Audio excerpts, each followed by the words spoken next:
Imaginary numbers. Okay, so our objective here, we want to define imaginary numbers, and then we want to simplify square roots that have negative radicands.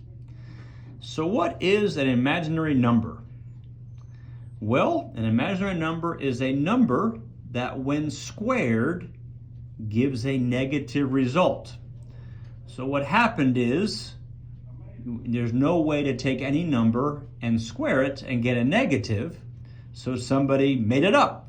And they said, I'm going to make up a number that when I square it, I'll get a negative out, because this doesn't happen in the real number system.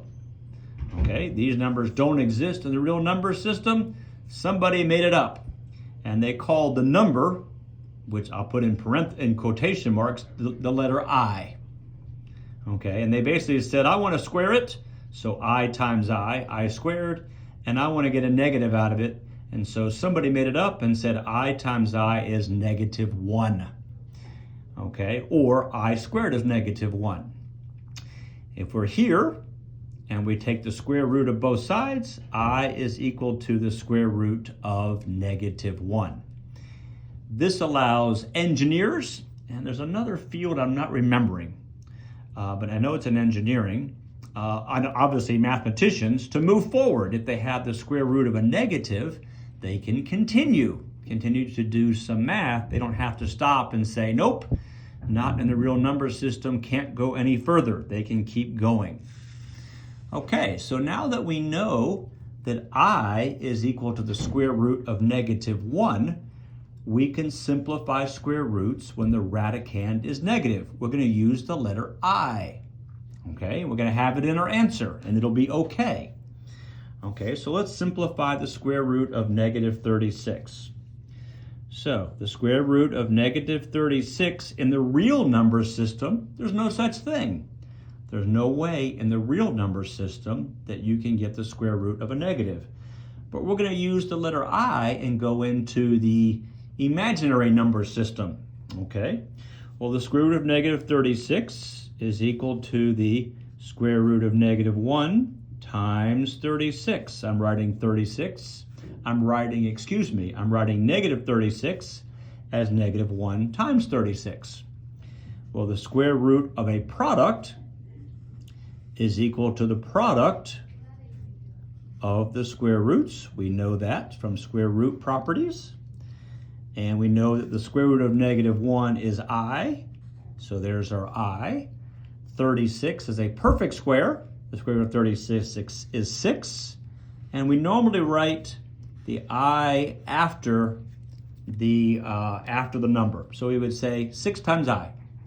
So what is the square root of -36? Again, in the real number system, no such thing. But when we go into imaginary numbers, the answer is 6 times I, and we're good. Let's do one more example, this time with a radicand that is not a perfect square.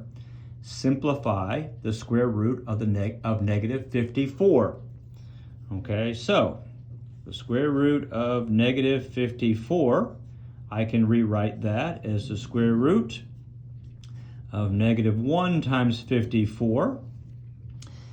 And now I need to look at 54. 54 is not a perfect square. 54 is, so I need the largest perfect square factor. 54 is 1 times 54, 2 times 27. It's 3 times 18. It is, it doesn't go, 4 doesn't go into it, 5. It's also 6 times 9. Well, 1's a perfect square, but that doesn't help us. The only other perfect square is 9.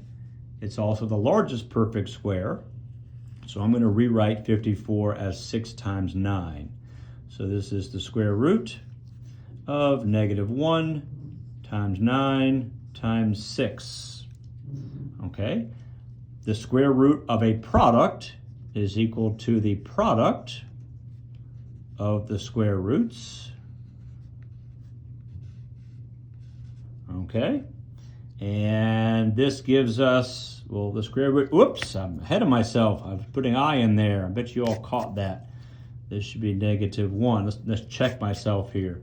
Square root of -1 times square root of 9 times square root of 6. Good. Square root of -1 we know is I.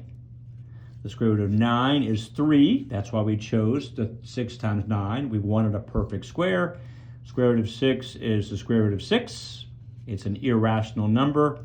And we would generally write the 3 before the I. So this would be 3 times I root 6. And so we can now simplify the square root of -54.